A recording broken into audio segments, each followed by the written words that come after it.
salaamaaleykum yéen a ngi ak Sala yegg si ngeen ci seen émission fee mu fii ak feneen tey nag salade laa leen indil salade libanaise bu ñuy wax taboulé je sais pas ndax prononcé naa ko bu baax ou pas mais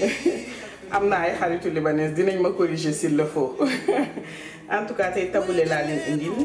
c'est très très facile à faire neex yomb gaaw ba pare c'est digestif donc pour feetu tabaski bi ku ko am ci sa table dina baax loolu si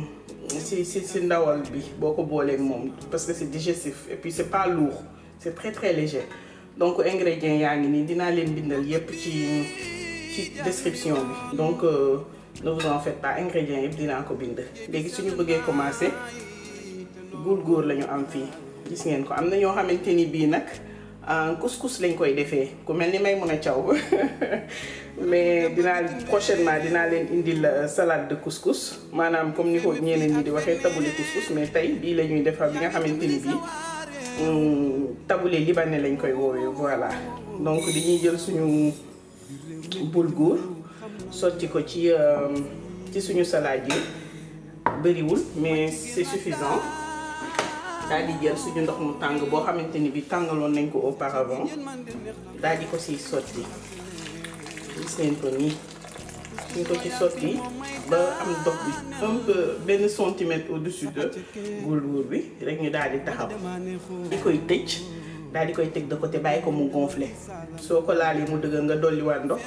s'il faut que nga dugal ko ci micro-ondes bi pour boulgour bi ñor nga def ko donc mi ngi nii donc nañ koy teg bàyyi ko mu trempé voilà.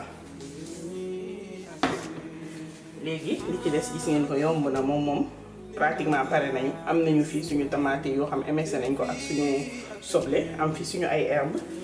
donc dañuy soxla persil bu xaw a bëri gis nga ko nii dañuy soxla aussi naana menthe bi. gis nga ko nii menthe bi dañoo dindi cat yépp buñ ci amee gis benn boo xamante ni bii dañ ko fàttee dindi tout simplement dañ koy dindi nañ ko raxas ko ba mu set gis nga ko suñu menthe mi ngi nii suñu persil yi nii donc comme man nu may am habitude di def dama siy laal tuuti coriandre lii moom sama touche personnelle la man la concerné donc dama siy laal tuuti coriandre da ngay gis ni que nii dafay xaw a songer goût persil bi accompagner ko yooyu noonu essayer leen ko c'est très très bon donc li ñuy def mooy suñu herbe yi nga xamante ni bii jël nañ ko raxas ko ba mu set égoutté ko ba mu wow moom la ñuy jël suñu temps émincé ko maanaam daggate ko ba mu sew et il faut que mu sew rucc donc suñ ko mënee jël suñu temps di koy daggate rek ñu daggate ko. dem ba bitim réew ngir femme fii ak feneen yaa ngi dimbali sa waa réew biir réew meeg bitim réew xam nanu la fii ak feneen gis ngeen ko nii émincé nañ suñuy herbe dañ koy teg nii nettoyer suñu planche daal di revenir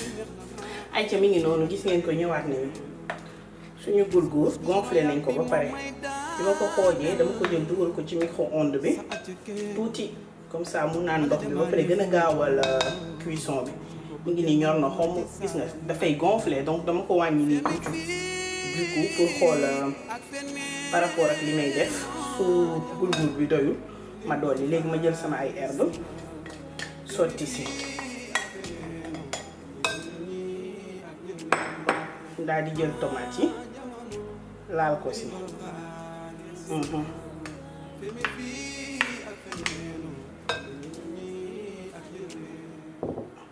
daal di jël soble bi laal ko si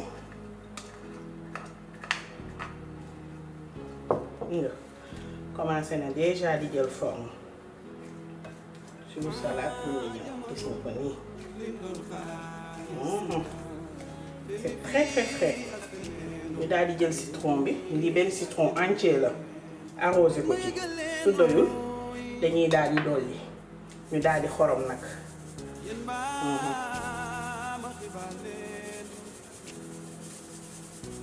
dañuy arrêté wu nii suñu paree ñam su doyul ñu dolli moo gën ñuy def lu ëpp ñu daal di poivrer il faut que tam ñu poivrer bu baax a baax poivre fraîchement moulu comme ça day dégager odeur bu poivre bu neex sax léegi nag comme que man moom j'adore manger épicé dama ciy laal tuuti flocon de piment gis nga ko nii mais c'est facultatif ku mu neexul mën nga ko ci bañ a def lépp importance la ngi ñëw mooy huile d'olive bi moom faut pas lésiner ñu laal ko ci gis nga ko ñoo ci def naa ci quantité bu assez important et je sens que ni boobu mooy tuur du doy il faut que ñu dolli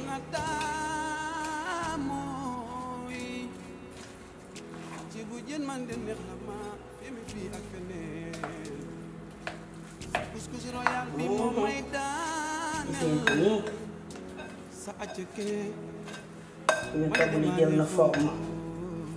c'est tout simple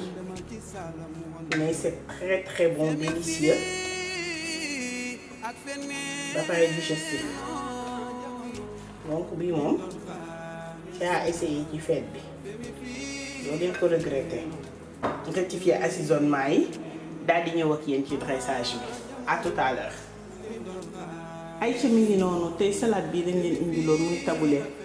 ñu jëlee ko ci suñu mbokku libanais yi j'espère que dina leen neex mën ngeen ko utiliser comme entrée froide mën ngeen ko utiliser comme accompagnement bu ngeen bëggee aussi defar ko rek pour reeree ko tout simplement c'est possible en tout cas c'est très bon très frais bu leen ko hésiter reprendre bu leen aussi fàtte abonné bu leen fàtte may ma ay j'aime si vous aimez bien bu leen fàtte aussi di partager vidéo yi pour ñu bari mën ci jot merci d'avoir suivi à la prochaine et bye bye.